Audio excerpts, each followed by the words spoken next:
29:1 dice, y volvió a reanudar su discurso, o sea, nos da a entender de que hubiera habido una pausa entre lo que habló en el 27-28 y nadie le contestó, entonces retoma el discurso. Al decir retomar, podríamos decir que es el 10º, pero debido a la pausa y a que empieza un nuevo tema, entonces pues lo hemos titulado el 10º. Bueno, de hecho, es el más largo de todo el libro.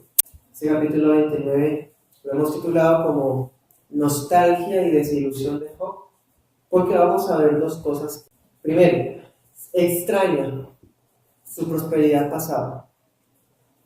Segundo, se desilusionó porque él pensaba que con el estilo de vida que llevaba antes iba a recibir muchas bendiciones, pero no tiene nada ahora. Está en la miseria absoluta. Versículo 2 dice: ¿Quién me volviera como en los meses pasados? Dice, como en los días en que Dios me guardaba. Esto, hermanos, es la segunda vez que se hace referencia al tiempo de la duración de la tribulación de Job. Recordamos 7:3. En 7:3 habíamos dicho que mínimo la situación de Job había durado mínimo entre 60 y 90 días. Mínimo. Y aquí vemos a ver una referencia a los meses, porque efectivamente, así es, han pasado unos meses, no es una situación que haya durado un año ni siquiera, o 2 años. Aquí nos hace referencia a un tiempo de meses. Bueno, de todas maneras, él lo que está haciendo es extrañar y recordar la vida que disfrutaba antes de esos meses que lleva de destrucción, de tribulación, de depresión, de soledad. Entonces Job dice, en ese tiempo, el que me protegía era Dios. Él mismo me guardaba de que yo viviera los días malos que ahora estoy viviendo. O sea, lo que está diciendo es, antes Él estaba conmigo, ahora no. Se alejó de mí, todavía no sé por qué. Y Él me protegía. Versículo 3. Hacía resplandecer su lámpara sobre mi cabeza. En este versículo, hermanos, la lámpara simboliza la divina compañía a su favor, que aún en la oscuridad de sus días estaba Dios ahí. Entonces, si Dios está presente con alguien, hermanos, aún en la oscuridad, esa persona tiene luz y no se va a tropezar, no se va a perder, no va a caer. Pero consciente que esa lámpara ya no está sobre él, ya Dios no está brillando sobre él. Versículo 4 dice, así fue en los días de mi juventud, cuando el favor de Dios protegía mi morada. Versículo 5, estaba conmigo el Todopoderoso, mis hijos me rodeaban. Vemos, hermanos, cómo hay nostalgia en esos pasajes. Hay una tristeza, un suspiro, no solamente recordando prosperidad, reconocimiento, como vamos a ver, sino recordando esa alegría que se sentía en la vida de la piedad con su familia. Y miremos el detalle que dice que Job tenía la compañía de Dios aún en los días de su juventud. O sea que Job conocía al Señor en su juventud. Y luego dice, los hijos al lado de la juventud. Eso quiere decir, hermanos, que Job no es tan anciano como creíamos. ¿Sí? Esos pasajes nos dejan ver que Job no era tan viejo como tradicionalmente se ha pensado, pues dice ahí en algunas versiones que estaba en la flor de la juventud cuando vino la tribulación. Obviamente, flor de la juventud, entendido ese tiempo, es totalmente diferente a la flor de la juventud de nosotros hoy día, ¿no?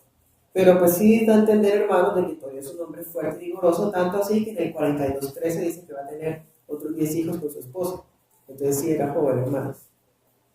De todas maneras, él extraña, siente mucha nostalgia por ese pasado, extraña a sus hijos.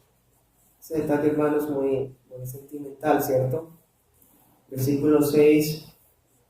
Ahora empieza a recordar su prosperidad. Dice, lavaba mis pies con leche, aplicaba aceite de oliva en mí, ¿sí? Versículos hasta el 10. Dice que salía a la puerta de la plaza, de ahí él se sentaba y daba juicio. Los jóvenes cuando lo veían se quitaban del camino, los ancianos se ponían en pie y permanecían así. Los príncipes se callaban, hermanos, para escucharlo. Ahí vemos una vida de liderazgo, honor, de respeto por parte de las gentes a su favor. Eso de que se sentaba a la puerta, ¿no les recuerda a Lot? ¿Se acuerdan que Lot estaba sentado a la puerta cuando vinieron los ángeles? Esa posición de sentarse a la puerta, ¿quiénes se sentaron a la puerta? ¿Qué significa la puerta? Primero, la puerta era el lugar donde se tomaban las decisiones más importantes de la ciudad, donde se hacían los dictámenes, donde se hacían las compraventas. Acuérdense cuando, por ejemplo, Abraham le compra el terreno, la cueva de Macpela y los alrededores a Efrón Eteo, ¿sí? Dice que fue en la puerta y estaban todos ahí alrededor, o sea, con testigos. La puerta también, hermanos, o la plaza, son paralelos, plaza y puerta, son casi pues, la misma idea de centralidad. Era, por ejemplo, cuando los reyes iban a hacer una guerra, se sentaban en la puerta para convocar a los soldados, tomar las decisiones militares, tomar las estrategias y todo eso. Entonces veía que los que se sentaban a la puerta eran las personas más poderosas y más importantes de una ciudad. Además, él dice, me sentaba para juicio. En ese tiempo, hermanos, los reyes tenían el poder judicial. O sea, un rey podía tomar allí en la silla, en la plaza, de la puerta, decisiones militares, civiles y judiciales. Y Job está diciendo que él tomaba decisiones judiciales. Eso nos podría insinuar y confirmar que efectivamente Job era un rey. Sin embargo, como no tenemos un pasaje que sea explícito con el tema, es solamente una suposición, una hipótesis muy interesante, pero no más. Bueno, los jóvenes se ocultaban cuando él estaba ahí. Claro, los jóvenes no participaban de las decisiones de la ciudad. Es como ahora, hermanos, que también hay consejos de juventudes y cosas así de carácter político. Los más ancianos se ponían de pie y las demás autoridades, pensemos, ancianos, nobles, otros jueces, otros príncipes, guardaban silencio mientras él hablaba. Este pasaje contrasta muy fuertemente en todo sentido. Bueno, ese no todos los que estamos hablando, pero es que este nos recuerda como dice 21.5. 21.5, Job les pide a los amigos, es que mírenme, y tápense la boca. O sea, en ese versículo, Job está diciendo, debido a la prosperidad que tenía, las gentes más poderosas e importantes de mi ciudad, de mi país, guardaban silencio. Pero ahora, debido a la tribulación en la que estoy, ni siquiera mis amigos se callan mientras yo hablo. ¿Sí? Eso es lo que quiere decir. Es un contraste entre lo anterior y lo presente. Tengo que rogarles que guarden silencio para que me escuchen con objetividad, para que atiendan a mis palabras. Antes no era así. Versículo 11. La gente me oía con admiración. Nadie tenía nada negativo que decir contra mí. porque además de la posición sociopolítica que tenía, versículos 12 al 17, nos va a hacer ahora una descripción de la vida de piedad que tenía Job. Entonces miramos, hermanos, las descripciones que se han hecho. Primero, una descripción nostálgica de su propia familia, de su propia vida. Segundo, una descripción de nostalgia de su misma prosperidad. Tercero, ahora una descripción nostálgica de la posición que tenía de liderazgo en la sociedad. Y cuarto, hermanos, ahora va a ser una descripción de las cosas que él podía hacer para bendición de los demás debido a su posición. 12. Él ayudaba al huérfano cuando clamaba. Ahí está hablando de los pobres, ¿cierto? Pero el paralelismo, pobres y huérfanos, es lo mismo. Lo que pasa es que en las clases sociales, la persona más desamparada de todas era la viuda del huérfano. Más que todo el huérfano, al ser un jovencito, un niño sin padre. Entonces, él dice, yo era ayuda para ellos. O sea, está diciendo, yo ayudaba no solamente a los pobres, sino a los más pobres, a los más necesitados. Cuando clamaba, versículo 13, la gente que hacía, la gente lo bendecía, le decían bienaventurado, bendito. ¿Por qué? Porque la gente recibía de él ayuda. Es más, miren este detalle tan bonito, hermanos, versículo 13.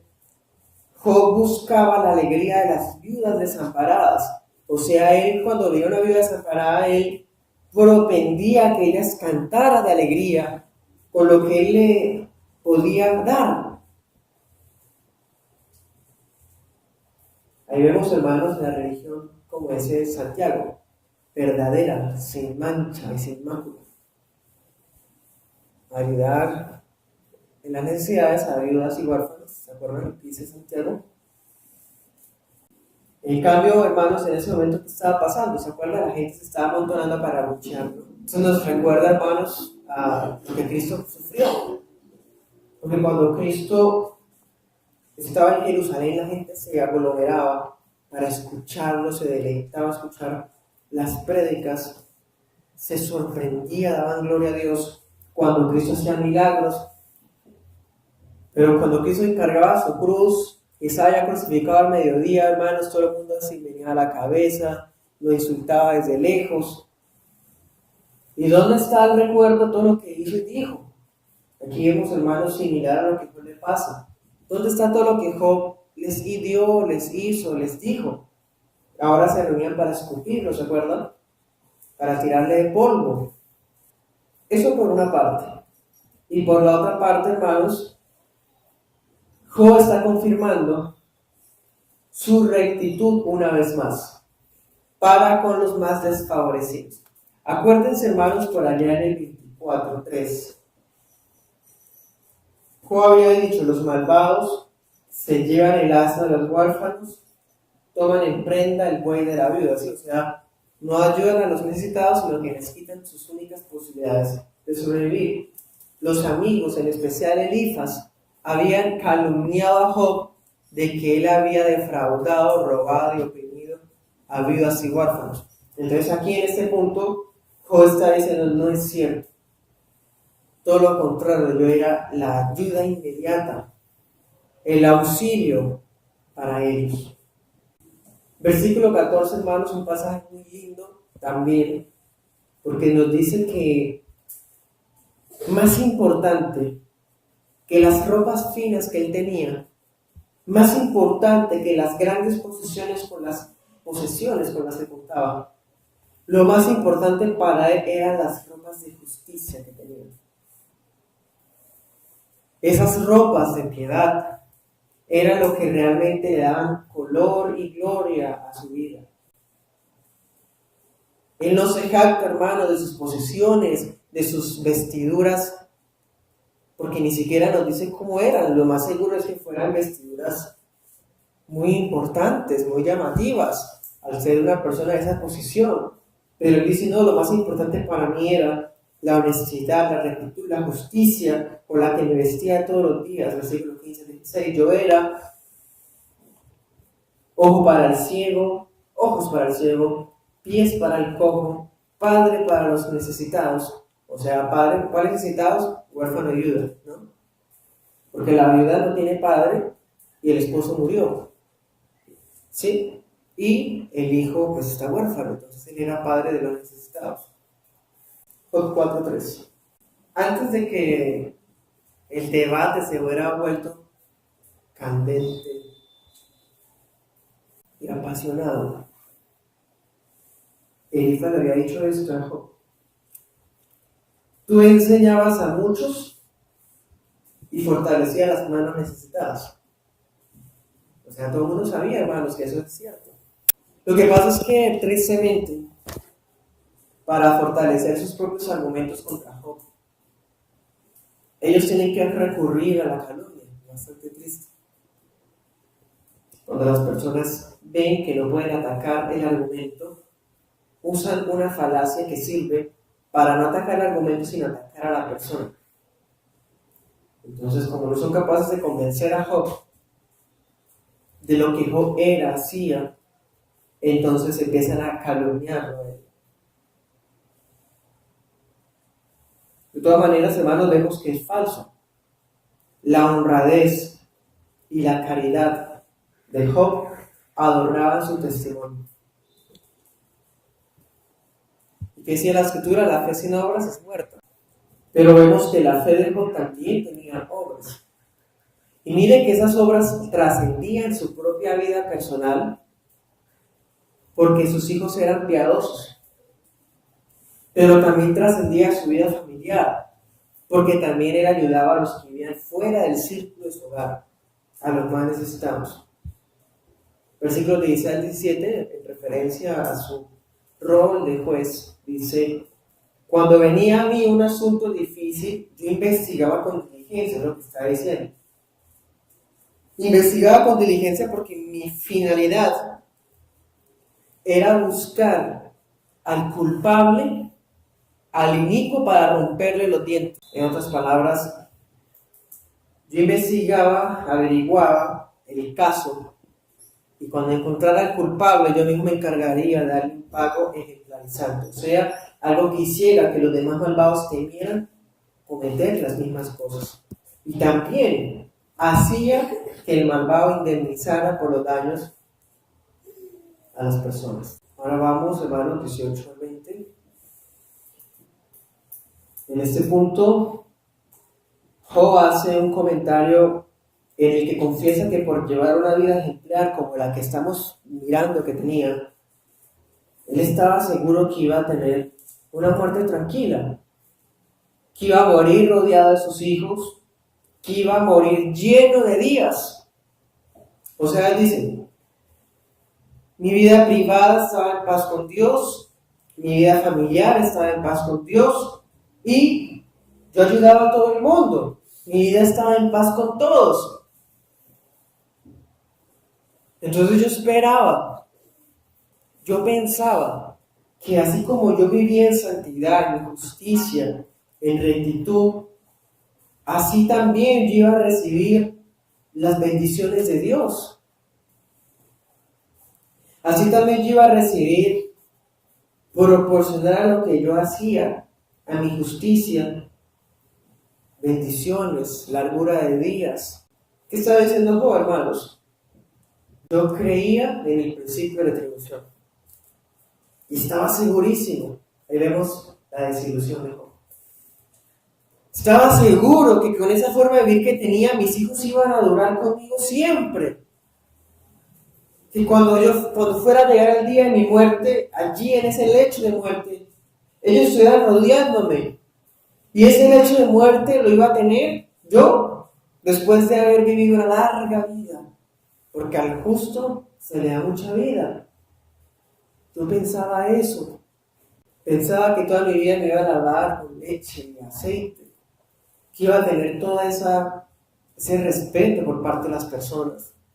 Esa posición de reconocimiento debido a mi propia justicia, porque Yo pensé que yo lo merecía. Eso es como un comentario en paréntesis, ¿no? Nostálgico. Ahorita vimos una nostalgia por su familia, ahora vemos una nostalgia otra vez por su familia. Retoma sus recuerdos. Versículo 24. Dice 21 a 24, pues. Las personas lo buscaban para hallar consejos sabios. Las personas lo buscaban porque esperaban de una palabra de sabiduría. Sabían que lo iban a recibir. Es más, la gente le fascinaba escucharlo porque al escucharlo sentían, así como cuando la tierra recibe la lluvia, que la tierra se deleita en ella, crece por ella. Ellos esperaban en Job eso, así como la tierra espera por el agua. Las personas cuando venían a escuchar mi consejo, esperaban en silencio. Se tapaban la boca porque querían escucharme, se deleitaban con eso.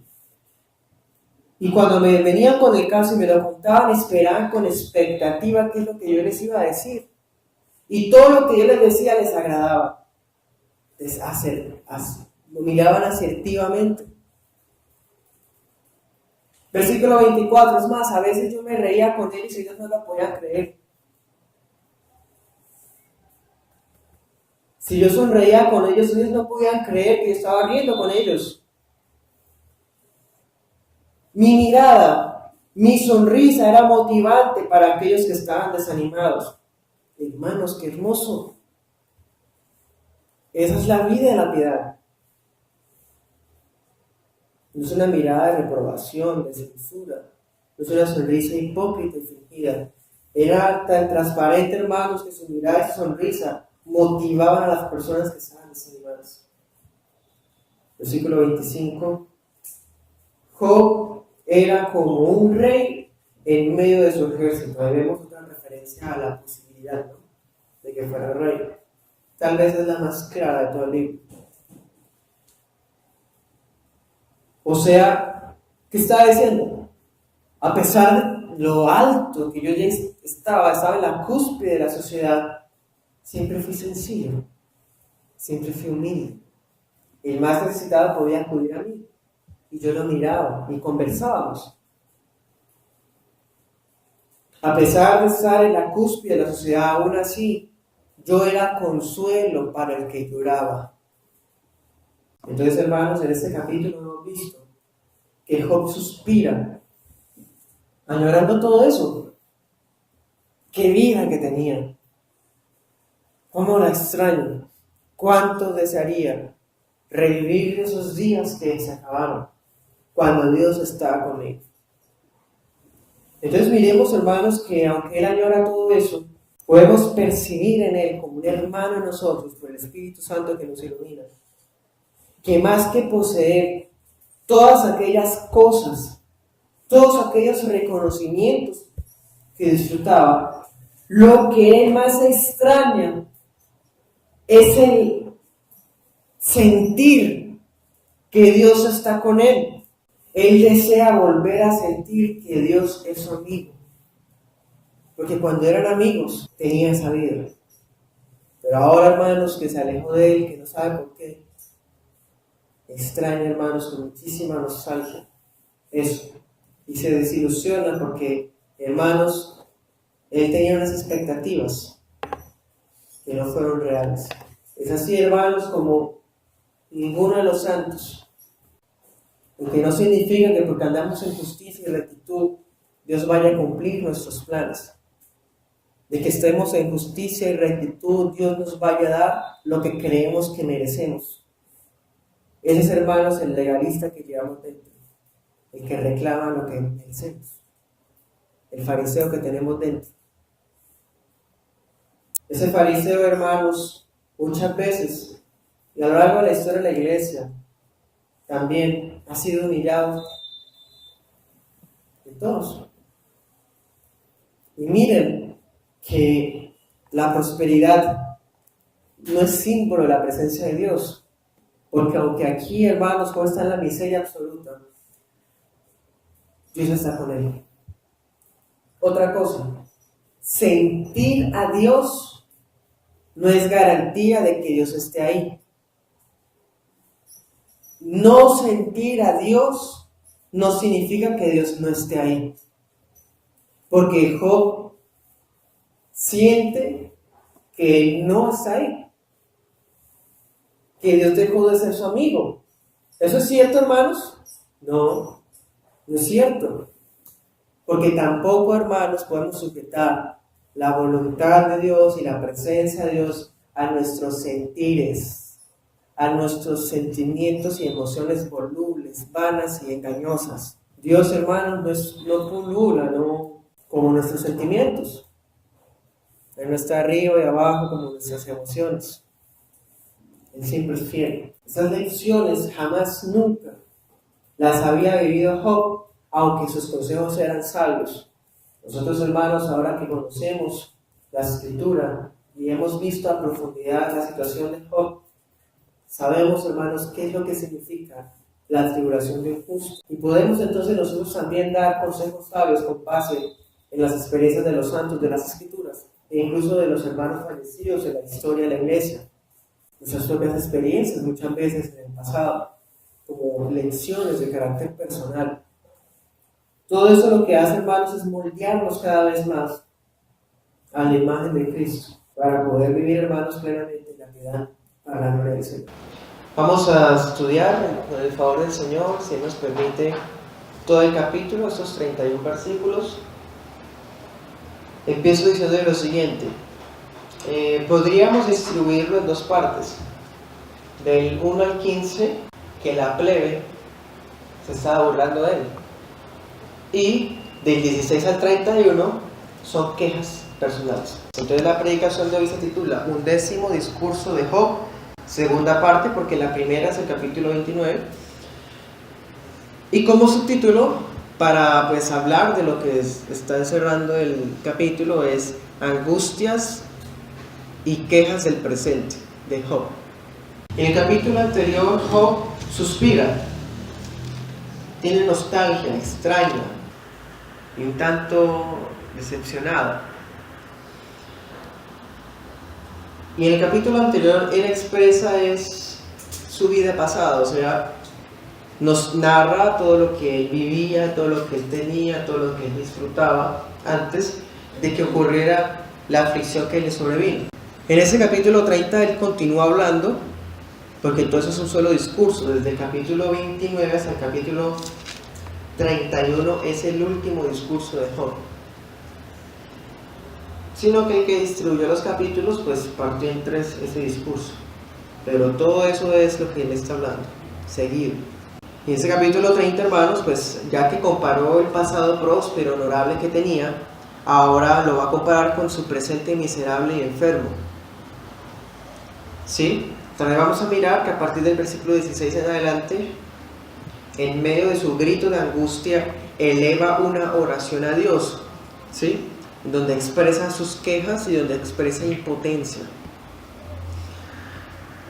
Claro, hermanos, toda la prosperidad que vimos en el capítulo 29 quedó en el olvido absoluto. Todo el honor que tenía quedó borrado de la tierra. Y todo ese trato que está recibiendo es como si fuera un hombre perverso, cuando ya sabemos que Dios es un hombre santo, ¿sí? ¿Cómo es que decía Job 1:1? Justo, temeroso de Dios, apartado del mal, perfecto, ¿sí? Entonces, versículos 1 y 2. Entonces, él, hermanos, ya vimos que pues no es tan viejo, pero sí tenía una posición socioeconómica muy buena. Era una persona mayor de edad, pero no tan anciana. Sí era alguien mayor, pero no tanto. De todas maneras, los ancianos eran considerados las personas más honorables, y los jóvenes, como lo miramos en el capítulo anterior, eran personas que tenían que quitarse del camino a los ancianos y quedarse callados. En el capítulo 30, en el versículo 1, él se queja y dice: antes los jóvenes se quitaban del medio de mi camino, pero ahora se están burlando de mí. Dice, se burlan de mí los que son más jóvenes que yo, y no cualquier jóvenes. ¿Cuáles jóvenes se están refiriendo? Hijos de nadie. Son hijos de nadie, gente baja. Las personas más miserables de la sociedad, los hijos de ellos, son los que ahora se están riendo de mí. ¿Sí? Versículo 2, ¿de qué me sirven esos pobres desgraciados? Dice la Nueva Traducción Viviente.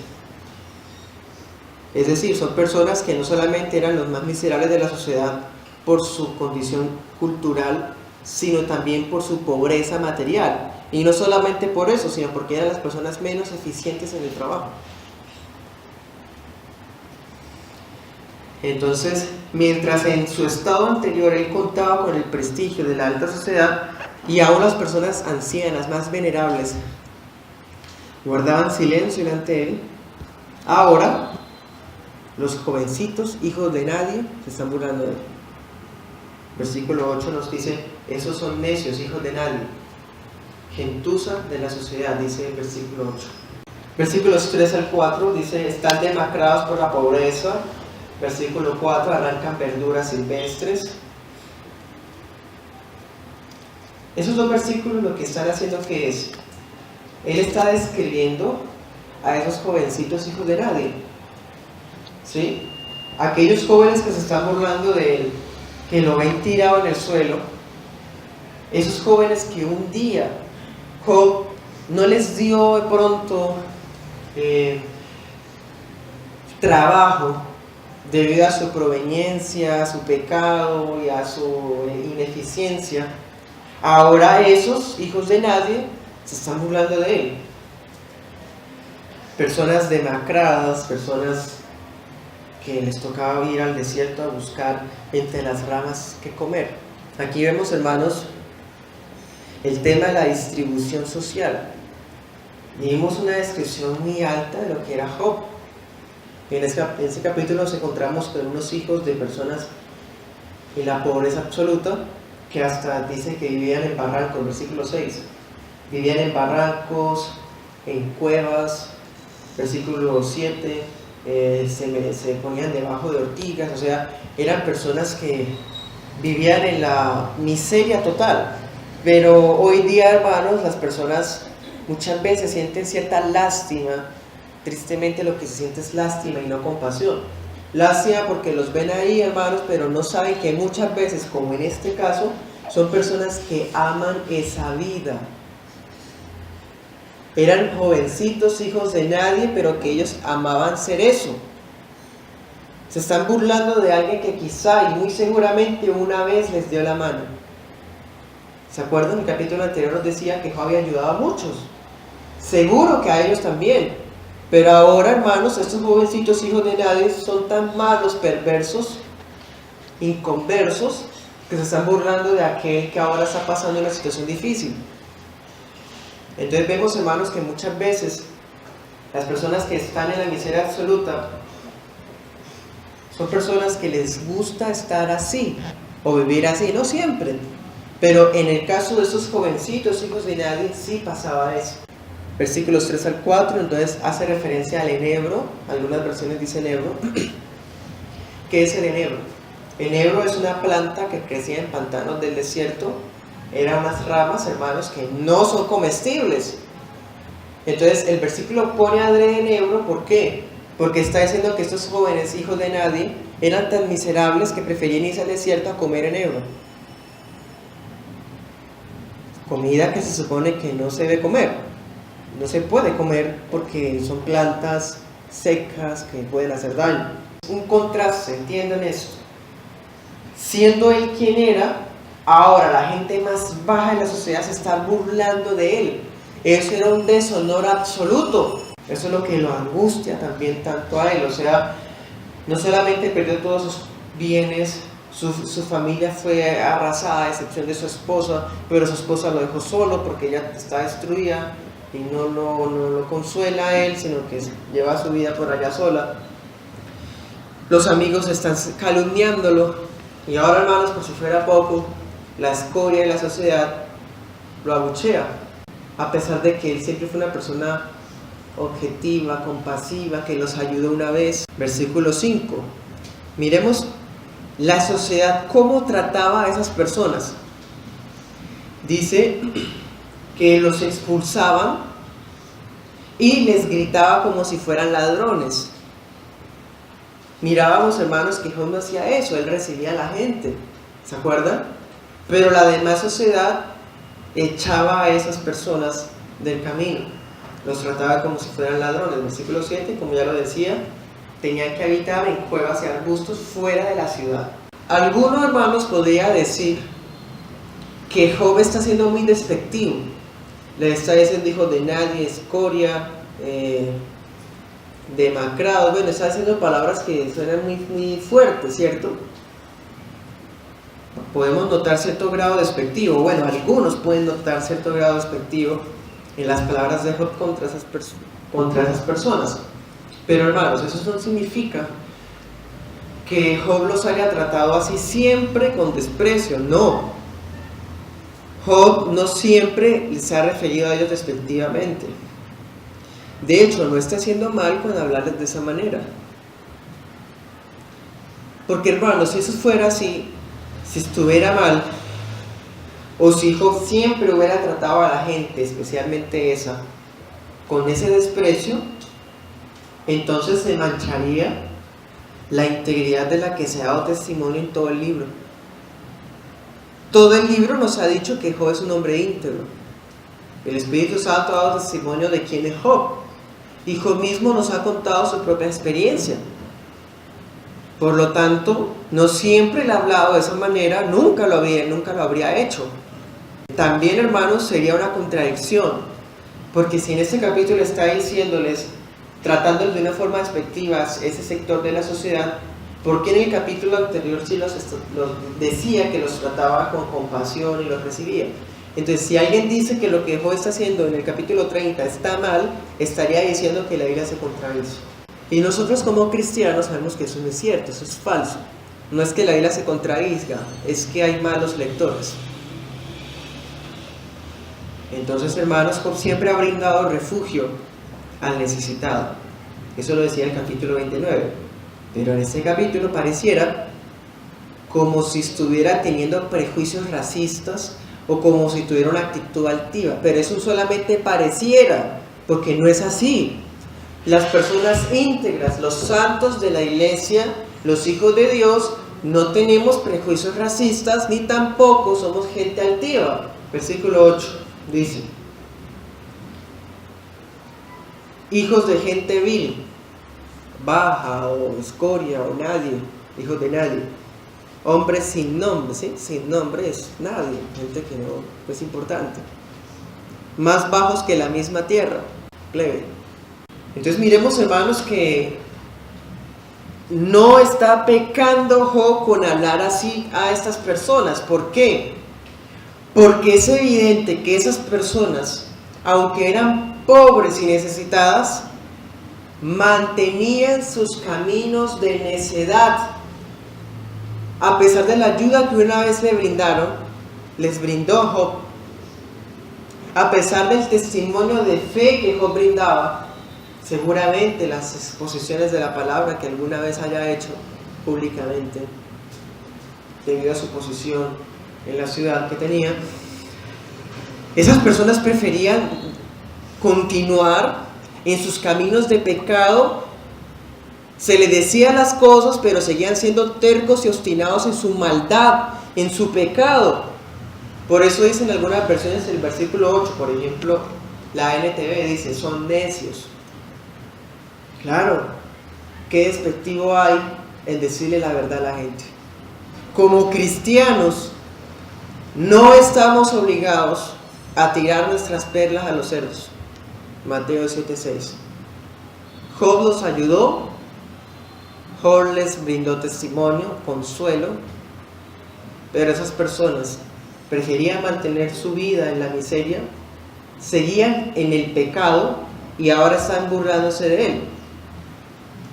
Entonces, hermanos, vemos que lo que Job está haciendo es expresarse de ellos, no de una forma maldiciente, sino de una forma realista. No les está deseando ningún mal. No está haciendo oraciones imprecatorias de que Dios los destruya o algo así, no. Está hablando en términos realistas. ¿Quiénes son esas personas? Vemos también, hermanos, entre líneas, el hecho de que Job brindaba trabajo a las personas más pobres. Pero miren que, por ejemplo, en el 1 decía: yo prefería no darles trabajo ni siquiera con mis perros ovejeros a esos jovencitos. ¿Por qué? Porque aunque él brindaba trabajo a las personas pobres y ahí, sí, los empleaba, exigía cierto grado de calidad, que las cosas se hicieran bien, pero esas personas eran contratadas, hacían todo mal, no eran capacitados, no eran personas eficientes.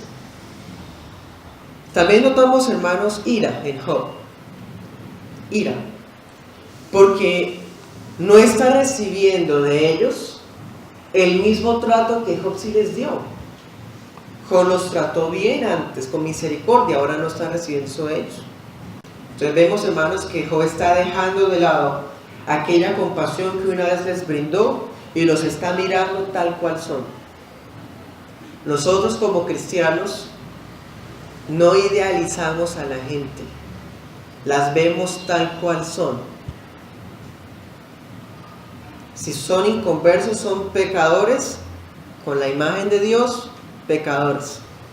Si son hermanos, son pecadores redimidos. Pero no idealizamos a la gente, ni la ponemos, hermanos, en un pedestal o arriba, en alto, para una especie de pleitesía, algo así, ¿no, hermanos? Tratamos a todos con realismo. ¿Quién es quién? Eso sí, nadie se puede creer superior a otro. Eso sería algo arrogante y antibíblico. Somos iguales. También Job siente ira, porque una vez él perdió la posición socioeconómica que tenía, ahí sí todo el mundo lo despreció. Como dice Proverbios 19:4, definitivamente, hermanos, el rico tiene muchos amigos. Cuando Job era rico, hermanos, todo el mundo quería estar con él. Como decía, la gente se sorprendía con el simple hecho de que se rieran con ellos, de que se riera Job con ellos. Pero no, ahora que lo perdió todo, no hay nadie con él. El respeto que sentía la gente, la compañía que anhelaban de él, se esfumó. Así como lo perdió todas las cosas materiales, así perdió el respeto de la gente. Eso también enoja a Job. ¿Sí? Versículo 9. Dice: se burlan de mí con canciones vulgares. Podemos mirar, hermanos, un versículo paralelo en Salmo 69:11. En ese versículo, que se nos deja ver que a los santos de la iglesia muchas veces han recibido canciones burlescas, oposición del pueblo. La plebe se burlaba de Job, la plebe se burló de David y la plebe se burló de Cristo cuando estaba en la cruz. Versículo 10. Se acercaban, pero para escupirlo, para escarnecerlo. Los jovencitos hijos de nadie. Hay un paralelo de ese versículo por allá en el 17:6. Dice: Dios me ha puesto en ridículo ante la gente y me escupen en la cara. Ya había expresado eso él, pero ahorita nos está diciendo con mucho más ira, hermanos, lo que dijo allá en 17:6. Todo esto que se ve, versículo 11, dice: Dios cortó la cuerda. Dios cortó la cuerda de su arco. ¿A qué se refiere? Al hecho de que Dios, hermanos, es el que retiene que recibamos persecuciones, burlas de otros. Cuando Dios corta la cuerda, es una expresión que significa que Él permite que sean humillados. Entonces, cortó mi cuerda, es decir, es Dios quien hizo que estos hijos de nadie estén burlándose aquí de mí, me estén humillando, y que no haya nadie que los detenga. Vemos, hermanos, hoy día un discurso bastante pobre que se llama teología de la prosperidad. Qué ironía. En ese evangelio de la prosperidad que enseñan las sectas ahorita, que hablan de éxito, prosperidad, hijos del rey y demás pendejadas, enseñan que los hijos de Dios son personas a los que Dios va a bendecir con éxito, con honor, que el Señor te ha puesto por cabeza y no por cola, y arrancan la Biblia, hermanos, versículos, y los aplican en descontexto. les hace promesas a la gente diciendo que por su fe entonces Dios los va a dar muchas cosas, los va a bendecir, en fin. Pero hermanos, yo no veo siempre que eso pase. Además, esas sectas también se caracterizan por otra cosa, y es que cuando pasa algo malo le echan la culpa al diablo. Si pasa algo malo, entonces es el diablo. Si alguien se burla de ellos, entonces es el diablo. Si alguien los humilla, fue el diablo. Un demonio está haciendo un complot o algo así, hermanos. Un discurso totalmente vano, absurdo. Tanto las bendiciones provienen de Dios como las humillaciones. ¿Quién fue el que cortó la cuerda? Fue Dios, no fue el diablo. El diablo es un esclavo a los pies de Dios. El diablo cumple las órdenes de Dios. Miremos otra expresión, Ruth 1:21. Allá en Ruth 1:21, Noemí habla en los mismos términos. Dice, Dios me ha cortado la cuerda, me ha humillado. Noemí, ¿por qué dijo eso? ¿Se acuerdan? Su esposo había muerto, quedó viuda, desamparada. Los hijos que podían responder por ella también mueren. Queda ella con las dos nueras. Entonces ella dice, Dios cortó mi cuerda. Job está hablando lo mismo, Dios cortó mi cuerda. Es Dios muchas veces, hermanos y amigos. Porque no hay nada que se salga del control de Dios, y de Dios recibimos tanto los bienes como los males. Escrito está en Job, en Lamentaciones y etc. También el versículo 12, allá en Job 30:12, dice que esas personas, los jovencitos hijos de nadie, le armaban trampas en el camino. O sea, pensemos, grupitos haciendo burlas. Cuando José paraba y caminaba, le metían el pie. Imaginemos esos detalles. Ponían palos o le escupían, cantaban, en fin. Esa situación tampoco es nueva en ese caso. Vamos a Salmo 144. En ese Salmo 140, esa expresión de lamentación que está diciendo Job, también la dice David. 144 dice, guárdame, Yahvé, de manos del impío. Líbrame de hombres injuriosos, o sea, personas que me insultan, que han planeado trastornar mis pasos, ponerme trampa en el camino, como decía Job. Versículo 5, me han tendido lazo y cuerda los soberbios. 145, han tendido rey junto a la senda, me han puesto lazos. Está hablando en los mismos términos. En cambio, hoy día, hermanos, los cristianos modernos, los neoevangélicos dicen, fue el diablo el que me puso tropiezo, o Satanás me puso un lazo, me puso una trampa, un demonio, tal cosa. Hermanos, ¿dónde está la soberanía de Dios? ¿Dónde está el control de Dios sobre las almas? Aquí no vemos ni a Job ni a David culpando al diablo, hermanos, ni a demonios de lo que les pasa. Están hablando de personas, jovencitos, hijos de nadie, no es que están endemoniados. Ellos actúan así porque son impíos. Ser impío no es estar endemoniado, ser impío es no ser hijo de Dios. Y los que no son hijos de Dios son soberbios, burlones, escarnecedores, chismosos, murmuradores, tramposos, ponen lazo a la gente. Esos son los impíos, no son demonios, son gente inconversa. Versículo 13. Perseguían a Job para destruirlo. ¿Por qué? Porque lo veían solo. Podemos imaginar, hermanos, que mientras los amigos de Job estaban ahí con él, ahí sí no vinieron más a sabotearlo. Pero antes de que los amigos llegaran, en el transcurso de esos 2 a más meses que habían pasado, todos los días venían a burlarse de él, a tirarle piedras, a escupirlo, a hacerle canciones, ponerle trampas, porque lo veían solo. Versículo 14, lo rodeaban, imagínense eso, hermanos, para burlarse, a pesar de que lo veían abatido. Era evidente que estaba sufriendo, pero aún así se burlaban de él. Versículo 15 dice, vivo aterrorizado. Esa es como la conclusión de esa primera parte del discurso, o por lo menos de esta parte del capítulo. Mi honor voló como el viento, se desvaneció como una nube. Vamos a Salmo 55, 4. Mi corazón late en el pecho con fuerza, me salta el terror de la muerte. El miedo y el temblor me abruman, no puedo dejar de temblar. Es una experiencia personal de opresión, depresión, abatimiento, dolor, angustia. ¿Quién está viviendo eso? Job. ¿Quién más lo está expresando en el Salmo 55? David. Es decir, los cristianos no están exentos de sufrir.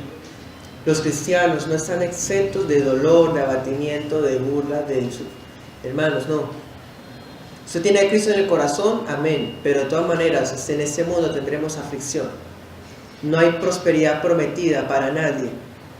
Solamente para aquellos la recibirán. Aquellos que Dios en su providencia quiera que lo sean.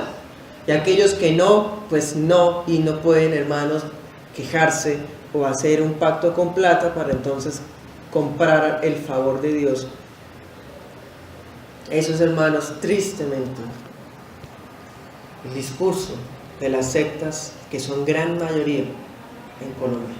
Todo esto lo sufre Job, y Job no entiende, se enoja, está muy, hermanos, como casi defraudado se siente. Pero esto y peores cosas vivió Cristo. Porque a Cristo no se estaba burlando de él, jovencitos hijos de nadie. Se estaba hablando de él, los dos ladrones de la cruz, la plebe también, los ancianos, todo el mundo se estaba hablando de Cristo. Entonces, hermanos, esto que vemos de que Job está sufriendo es una tipología del sufrimiento de Cristo. Es una poca cosa de lo que Jesús sufrió en un solo día, en un solo mediodía. Y lo sufrió, hermanos, en lugar de nosotros. 30:16. La vida ahora se me escapa. Ahora pues nos habla acerca de las angustias que está viviendo en el presente. Nos habló con nostalgia del pasado en el capítulo 29, ahora nos habla con angustia y quejas en el presente. Y a él lo desanima porque le parece que es incongruente. En vez de gozar de larga vida, de buena vida, su vida se le escapa de las manos. Ese escapar de las manos tiene una idea implícita que de pronto no se percibe a primera vista. Imaginémonos tratando de retener aceite con las manos. Entonces, al decir que la vida se me escapa, está diciendo, no puedo evitarlo, no sé qué pasó, es algo que se sale de mi control y me estoy derramando ya. También da a entender que tiene una depresión, está viviendo una depresión todos los días debido a todas las situaciones que están pasando. Esa sensación, hermanos, de carácter, diría no, psíquico, es algo que no es un demonio, ni tampoco es exclusivo de los malvados, como decían los amigos de Job. Job lo está expresando y también podemos encontrar algo similar en Salmo 22:14. El Salmo 22 es uno de los salmos evangélicos, o sea, es un salmo mesiánico. Habla mucho de lo que llaman la pasión de Cristo. Los sufrimientos de Cristo en la cruz están en el Salmo 22. O sea que si David está expresando eso en el 22, Cristo también lo experimentó. 22:14 dice, mi vida se derrama como el agua. Bueno, ahí está clarificado lo que está en Job. Todos mis huesos se han dislocado, mi corazón es como cera que se derrite dentro de mí. Esas sensaciones, esas emociones, las sintió Cristo en la cruz. Mire por ejemplo el versículo 1 del 22, ¿cómo dice? Dice, Eloi, Eloi, lama sabactani. Las palabras que Cristo dijo en la cruz están ahí. Porque Cristo está expresando lo que dice el Salmo 22, que es un salmo de sufrimiento, de tribulación. Volvamos a Job, miremos Job 3:24. Esa idea también la habían expresado Job en una ocasión. Dice, no puedo comer a causa de mis suspiros y derramo gemidos como el agua. Ilustración acerca del agua ya la había empleado antes. Versículos 17 y 18, ya de Job 30. Tenía un dolor incesante, un dolor que no se podía calmar, que le llegaba hasta los huesos. ¿Y qué comparación hace? En el versículo 18 dice, yo siento como si Dios me apretara el cuello. Esa idea yo la había dicho antes, ¿se acuerdan? Pero lo va a expresar de una manera distinta. Dice, siento como si Dios me apretara el cuello, o siento que me toma fuertemente y siento como ese fastidio de algo que aprieta, como lo que estoy sintiendo con la túnica que tengo puesta. Es lo que está expresando allá en el 17 y 18. Dice, me toma el cuello o me aprieta como si fuera mi túnica o mi abrigo, dependiendo de la versión que usted tenga. Se los pongo de esa manera, hermanos, se los propongo de esa manera. Job tiene una infección en toda la piel. ¿Se acuerdan? Su piel pulula materia, está abierta, está muy enfermo, tiene fiebre, está enflaquecido, ennegrecido. ¿Se acuerdan de todos esos detalles? Ahora imagínense teniendo una túnica apretada, estando así, ¿sí? Entonces la idea que él está expresando es esa, siento como si Dios me estuviera apretando, así como ese fastidio que siento con la túnica que llevo en ese momento. Es un fastidio de incomodidad, pero más que de incomodidad es de dolor, porque si la piel está tan lastimada, hermano, moverse un poquito, la ropa lastima la piel que está abierta.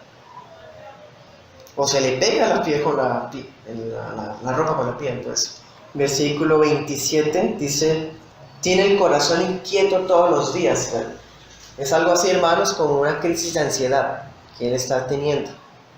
Siente una especie de lo que llaman hoy día taquicardia, pero es debido a la depresión y al dolor emocional y físico que siente.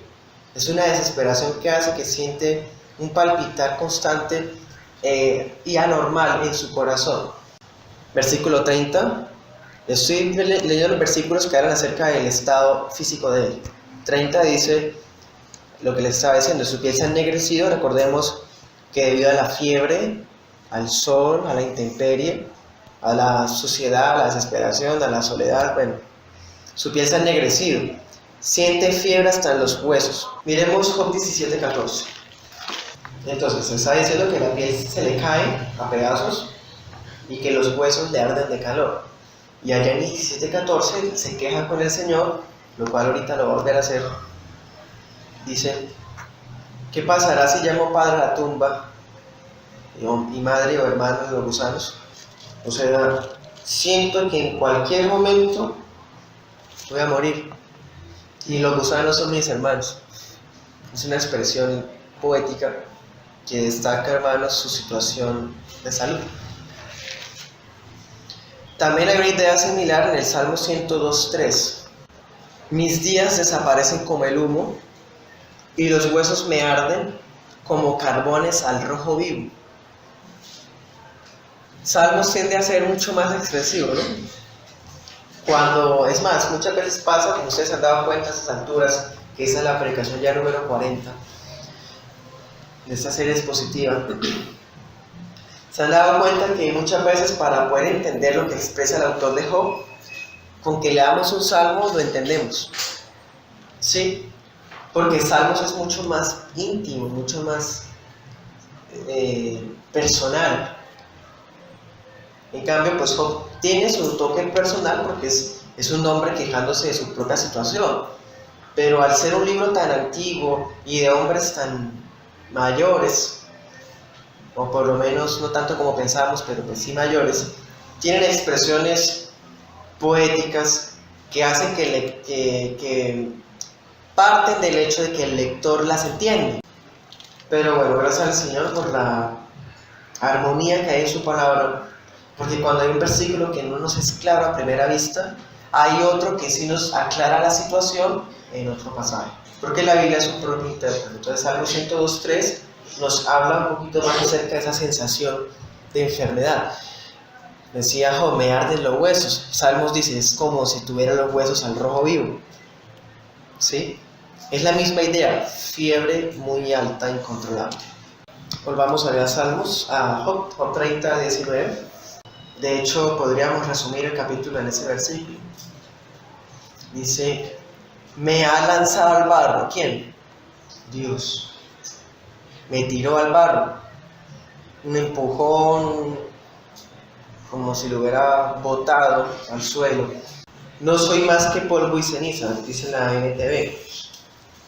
En cambio, versiones como la Reina Valera dice: Dios me derribó en el lodo y soy semejante al polvo y a la ceniza. Salmo 69:14. El uso literario de lodo y de barro expresan una idea. ¿Cuál es? Humillación. Entonces la persona está en pie en cierto punto y de repente es empujada con violencia al suelo y se unta y se empapa del barro. Entonces Salmo 69:14 nos da la idea otra vez. Dice: rescátame del lodo, decía David, no dejes que me hunda aún más, sálvame de aquellos que me odian, sácame de estas aguas profundas. Entonces lo que está expresando David es: siento como si estuviera humillado. Claro, habían personas que lo estaban calumniando, estaban haciendo canciones burlescas contra él. Entonces él dice: siento como si me hubieran empujado al lodo, rescátame de este lodo cenagoso. Entonces aquí vemos otra vez cómo Salmo nos aclara lo que Job dice. Mirábamos en los primeros versículos de este capítulo que los jovencitos hijos de nadie se están burlando de él. Y ahora él siente que fue lanzado al barro. Entonces miren la misma idea que dice Salmos. El ser humillado, perseguido, vituperado es símbolo de ese lodo en el que está. Y otra idea que expresa en ese solo versículo es una referencia a la total depravación. No soy más que polvo y ceniza. En Job 25 había dicho que gusano, ¿se acuerdan? Y ahora dice polvo y ceniza, que de hecho es una idea que está regada en toda la Biblia, especialmente en el Antiguo Testamento. Entonces es algo así como si Dios al llevarlo hasta el barro le hubiera recordado que él no es más que polvo y ceniza. ¿Sí? La naturaleza del hombre, explicada en la doctrina de la total depravación, podemos encontrarla en versículos como este. Versículo 20: pero ahora en medio de esta tribulación clamo a Dios. Ese clamo, hermanos, es una oración fuerte, una oración a gritos, una oración de auxilio. Pero ¿qué pasa? Clamo a ti. Miren cómo vuelve Job a hacer algo que lo ha caracterizado hasta este punto: las oraciones apasionadas. Está hablando, hermanos, se defiende a los amigos y de repente ¡pum!, corta la defensa que está haciendo y empieza a orar. Y aquí lo vuelve a hacer, le está diciendo: Dios me derribó, clamo a ti, oh Dios, ¿sí? Corta su defensa y empieza a orar. Clamo a ti, oh Dios, pero no respondes. Es una forma también, hermanos, de decirnos que todo lo que él ha expresado, quejas, angustia, la desilusión, la nostalgia, bueno, todo esto que ha hablado, se lo está diciendo a los amigos, pero indirectamente al Señor también. Miremos Job 19:7. En ese versículo ya lo había dicho, pero no directamente a Dios, sino como una queja a sus amigos. Yo clamo socorro y nadie me responde. Protesto y nadie me hace justicia. Entonces ya en este capítulo 30 dice: yo he clamado a ti, Dios, Elohim, y tú no respondes. Estoy delante de ti, me presento ante ti, ni siquiera me miras. 21. Te volviste cruel conmigo y utilizas tu poder para atormentarme. Y ejemplifican eso que está expresando en el versículo 22. Me lanzaste como en un torbellino. Entonces algo así, hermanos, como que coge a Job y tira al muñequito de barro a un torbellino, donde mientras está dando vueltas en el aire se va despedazando y cae hecho pedazos. Eso es lo que le está expresando, hermanos. Es bastante poético. Miremos Job 19:22. En ese 19:22 él da la idea de que Dios lo persigue con crueldad, cuando dice: has sido cruel conmigo, sí, me estás persiguiendo. Y también miremos 9:17. Él me ataca como una tormenta y una y otra vez me hiere sin motivo. En ese pasaje se había utilizado la figura del viento. Vemos cómo todos lo han tratado a Job como malvado, incluso Dios. Eso lo desespera a él. En Job 27:21 se da la idea también del viento otra vez. El viento del oriente se los lleva y desaparece, los arrasa por completo. ¿De qué está hablando ahí? De los malvados. Job había dicho, a los malvados les pasa esto y esto y esto. Y ahora él está diciendo que él fue lanzado en un torbellino. ¿Será una contradicción? ¿O será que Job ya está diciendo que sí es malvado? No, hermanos. Lo que está expresando es, Dios me está tratando como si yo fuera un malvado y yo no soy eso. Siento que soy abandonado por Dios, versículo 23. Y ahora sigo el camino de todo ser viviente. ¿Cuál? La muerte. Miren cómo la expresión dice, el camino de todo ser viviente. Miren cómo esa expresión encierra, hermanos, unas ideas bastante universales y claras. Dios no hace distinciones de ningún tipo al momento de trasladar a los seres humanos al lugar de los muertos. Ahí dice, sigo el camino de todo ser viviente, no importa que sea blanco, negro, extranjero, nacional, rico, pobre, analfabeta, culto, no, todo ser viviente lleva ese camino. Y lo que Job expresa es, como Dios me está tratando como malvado, me está adelantando a mí ese final, que de todas maneras lo voy a tener, pero me llegó antes de tiempo. Yo esperaba largura de días y de repente ahora soy lanzado allá. Miremos Job 3:19. El rico y el pobre están allí y el esclavo se libera de su dueño. Expresa la idea que les estoy diciendo. Todo ser viviente, no hay distinciones de poder, de riqueza, todos mueren y van al mismo sitio. También Job 10:8 dice, tú me formaste con tus manos, tú me hiciste, sin embargo ahora me estás destruyendo por completo. Volvamos a Job 30, versículo 24. Si nosotros tuviéramos a alguien necesitado de forma urgente enfrente, no nos volveríamos enemigos de esa persona. O sea, la persona está ahí clamando por auxilio, enfermo, atribulado, en fin. Yo no me voy a declarar enemigo a esa persona estando como está. O sea, en la conciencia de todo ser humano está no actuar de esa manera. Se supone. Versículo 25. Pero a mí no me ha pasado eso. Ustedes, amigos, se declararon mis enemigos, sin piedad de cómo estoy. Y el Señor también, porque estoy clamando y no me contestan. Me ha abandonado, nadie se opondría a un necesitado que pida auxilio. Eso es lo que yo pensé, lo que la conciencia nos llevaría a actuar normalmente, pero yo no he recibido eso de mis amigos y tampoco de ti, Dios.